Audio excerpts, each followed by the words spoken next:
For 9 years, Rachel Cole told her husband the same thing in 100 different ways. He would never amount to anything.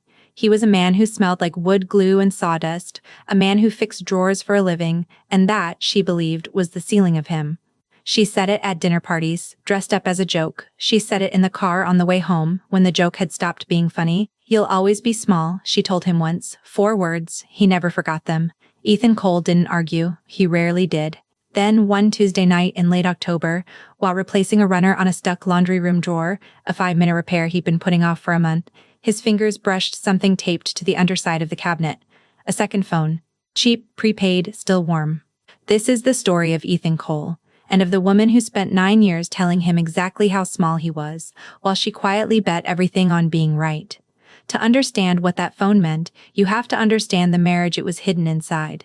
Ethan and Rachel had been married for nearly 9 years by that October. They'd met in their early 30s, past the age where people marry on impulse, old enough to think they knew what they were choosing. Rachel was a regional sales representative for a pharmaceutical company. She was good at it. Genuinely, provably good. She out-earned Ethan by a wide margin, and she never let the number go unmentioned for long. Ethan built furniture. Custom cabinetry, dining tables, the occasional staircase for a house in one of the nicer suburbs east of Grand Rapids. He'd started the business out of a 2-car garage and grown it, slowly, into a proper workshop off Plainfield Avenue. He called it Cole Woodworks. Rachel called it the toy shop.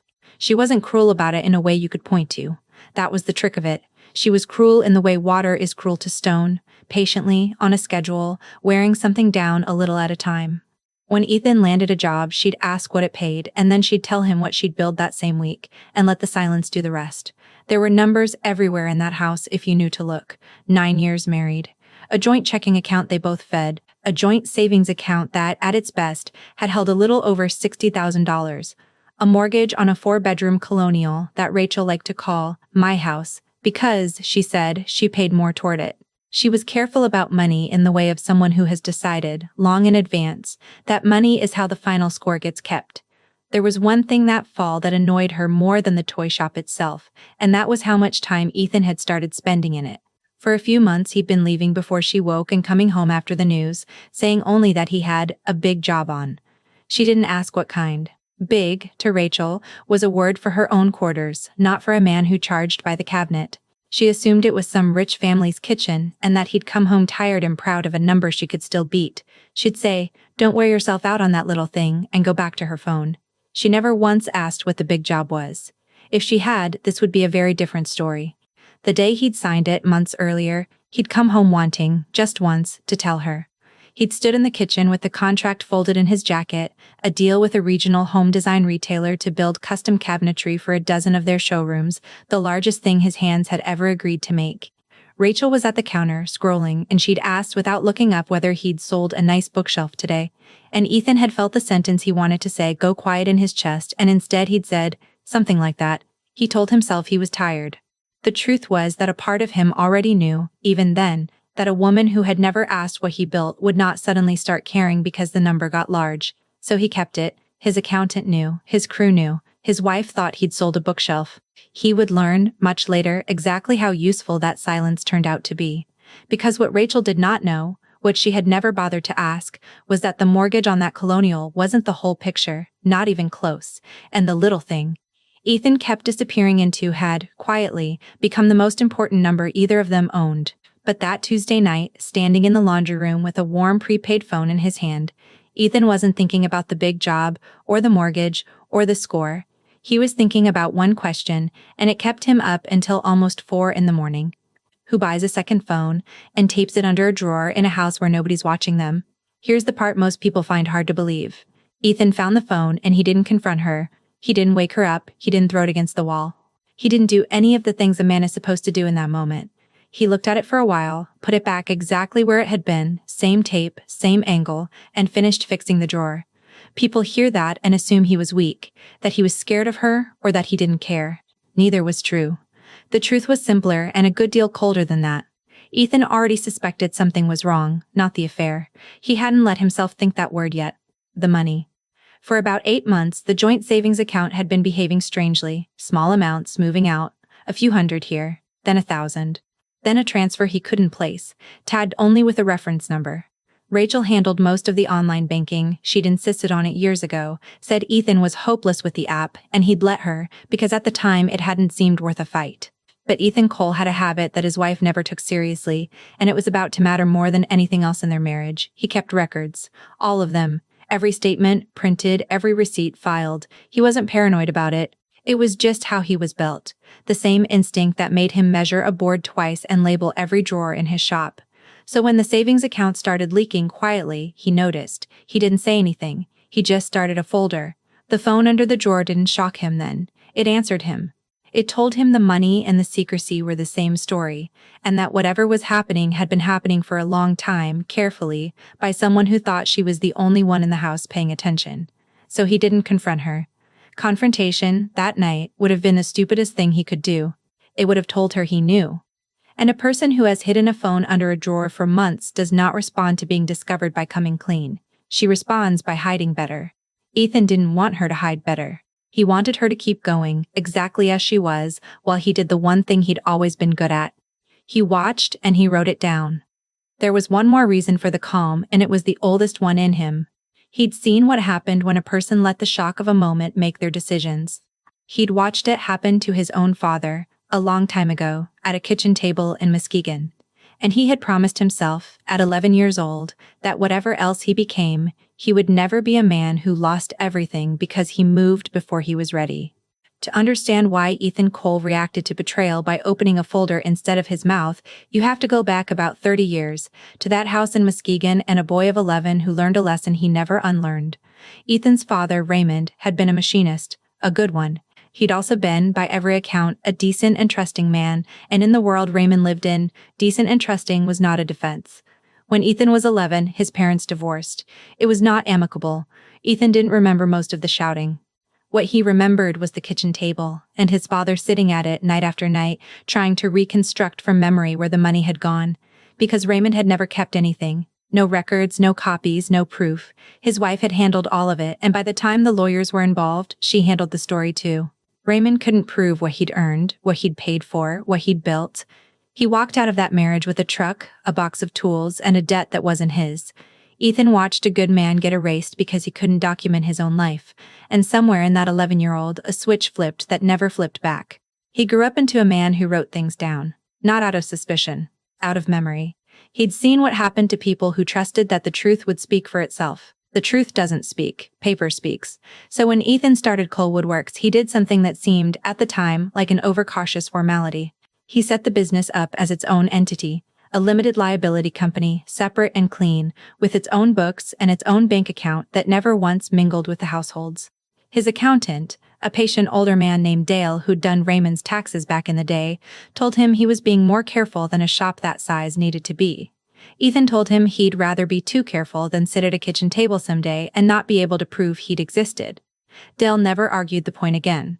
A few years later, when he and Rachel refinanced and did some estate paperwork that Rachel found boring and signed without reading, Ethan went a step further.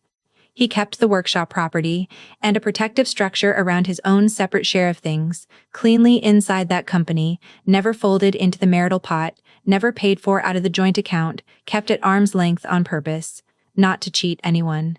To make sure that if the worst ever came, no one would ever sit at a table the way his father had, trying to prove they'd mattered. Rachel had been there for some of that paperwork. She'd signed where the lawyer pointed. She thought it was tax stuff. She'd laughed, actually, and said something about how cute it was that he was playing businessman with his little shop. He'd let her laugh. That was the thing about Ethan. He almost always let her laugh. He was not, it would turn out, playing. Over the next several weeks, Ethan Cole learned how to live inside two versions of his own life at once. In the first version, nothing had changed. He made coffee, he drove to the shop, he came home, ate dinner across from his wife, and listened to her talk about her quarter numbers. He said, "That's great and sounds like a long week," and all the small, oiled phrases of a marriage running on habit. In the second version, he was building a case. The first round came from the phone. He didn't take it, and he didn't hack it. He never learned a passcode, never installed a thing, never touched it in a way he'd be ashamed to describe under oath. He didn't have to. Rachel, careful as she was, had made one ordinary mistake. The prepaid phone kept its message previews on. And one evening, folding laundry while she was in the shower, he watched it light up on the shelf where she'd gotten careless and left it for a moment. a name he half recognized. A regional manager from her own company, a man Ethan had shaken hands with once at a holiday party, tall, easy, the kind of man who called everyone buddy. The message that came up didn't need any context to be understood. He read it, he didn't move it. He went back to folding towels, and he noticed that his hands were completely steady, and some quiet part of him found that interesting. The second round was the money, and this one he could prove. Ethan pulled the joint statements, his statements, an account with his name on it, records he had every right to hold, and he laid 8 months of them out on the workshop floor after hours, under the shop lights, and he traced the leak to its source. Just under $40,000 had moved out of the joint savings over those 8 months, in increments small enough that a busy man might not notice. It had gone into an account Ethan didn't recognize, opened, he'd later learn, in only Rachel's name. She had been quietly hollowing out the marriage's shared reserve and moving it somewhere he wasn't supposed to be able to see. She'd started moving it a few months after the affair's messages seemed to begin, long enough, he guessed, for a plan to take shape. The two stories weren't a coincidence. They were the same story wearing two faces. He photographed every page. He backed it up twice. Once to a drive he kept in the shop's fireproof box, and once to a cloud account she didn't know he had. He came close to being caught exactly once, and it taught him something about her. It was a Sunday. He'd brought a folder of statements home, meaning to cross-check a date against the household calendar, and he'd spread 3 pages on the kitchen table while Rachel was supposed to be at the gym. She came home 40 minutes early. He heard the garage door and had the pages back in the folder and the folder under a stack of hardware catalogs before she reached the kitchen, but she saw the corner of it, and she asked what he was working on. Shop invoices, he said. Year ends a nightmare. And here is the thing he never forgot. She didn't look closer. She didn't ask a second question. The idea that Ethan might be doing something that mattered, something with paper, something with numbers, something that could touch her, was so far outside how she'd decided to see him that it never crossed her mind. She patted his shoulder on her way to the fridge and said, "Don't give yourself a headache over your little receipts." And that was it. The most dangerous document in her life was 18 inches from her hand, and she couldn't see it because she'd spent 9 years training herself to believe there was nothing in this man worth looking at. He filed the pages that night in the shop, where she never went, and after that he stopped bringing anything home at all. The third round was the one that nearly broke his composure, and it happened in front of an audience. It was a dinner, Rachel's sister and her husband, a Saturday, a bottle of wine too many. Somewhere between the entree and dessert, Rachel started in on the toy shop. How Ethan had found himself a little hobby that pays for gas. How she kept telling him to get a real job, something with a future. She said it laughing, and her sister laughed, and her sister's husband looked at his plate, and Ethan sat there with a glass of wine he wasn't drinking and felt something in his chest go very quiet and very still. "He means well," Rachel said, patting his hand like he was a child. "He just doesn't have it in him. Some people don't." Ethan smiled. He said, "You might be surprised."